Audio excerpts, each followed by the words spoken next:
আজকে ভেবেছি একটু কেকটা বেশি করেই করব।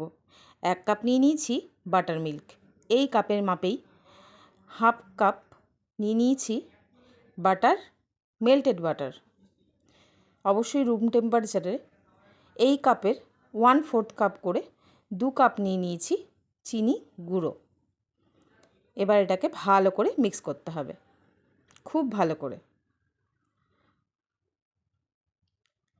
আস্তে আস্তে পুরোটাকেই মিক্স করে নেব। মিক্স করা অলমোস্ট হয়ে গেছে। এবারে একটা প্লেটে আমি ওই কাপেরই 2 কাপ ময়দা রেখেছিলাম। এবার সেটাকে অল্প অল্প করে চেলে নিয়ে ওই লিকুইড ব্যাটারটায় দিয়ে দেব, অল্প অল্প করে। পুরোটা একবারে করবেন না, যেহেতু অনেকটা আছে। আমি 3 বারে এটাকে একটু একটু করে মিশিয়েছি।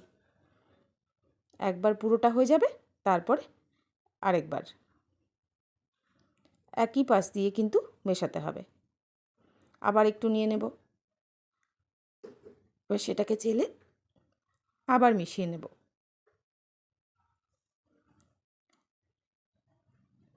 এইভাবেই 3 বারে আমি এটাকে মিক্স করে নিয়েছি।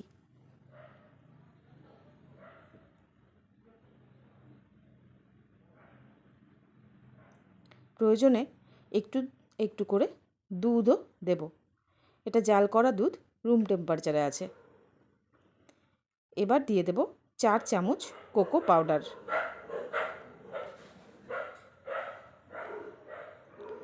এটাকেও চেলে নেব।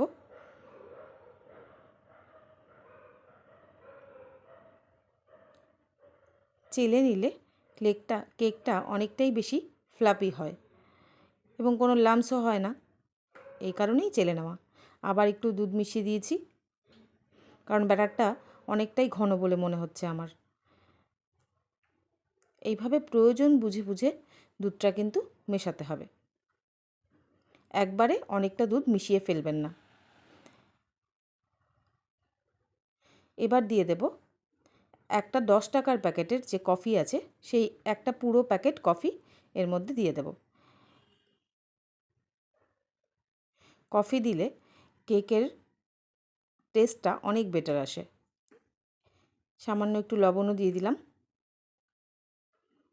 এবার দিয়ে দেব 1 চামচ, এই রেগুলার চামচের 1 চামচ বেকিং পাউডার, তার হাফ দিয়ে দেব বেকিং সোডা। এবার এটাকেও খুব ভালো করে মিক্স করে নিতে হবে কিন্তু।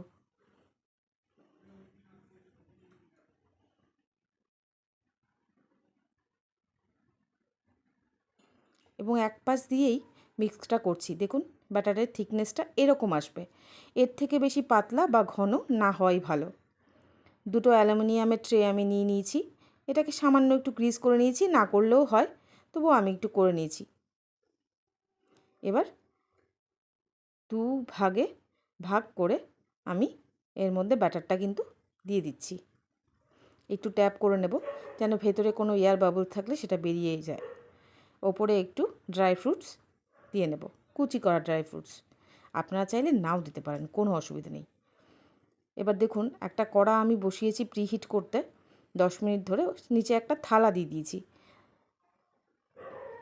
এবার দুটোকেই বসিয়ে 40 থেকে 45 মিনিট, ব্যাস কেক কিন্তু আমাদের ডান। দেখুন ক্লিয়ার এসছে চাকুটা, কেক কিন্তু আমাদের ফুললি ডান হয়ে গেছে। এবার ঠান্ডা করে নিতে হবে, তারপরেই ডিমোল্ড করবেন। তার আগে ডিমোল্ড করলে কেকটা ভেঙে যাওয়ার চান্সেস থাকে। কেকটা উঠে এসছে, এবার কাট করে নেব। পুরো লাইট স্পঞ্জি হয়েছে কেকটা কিন্তু।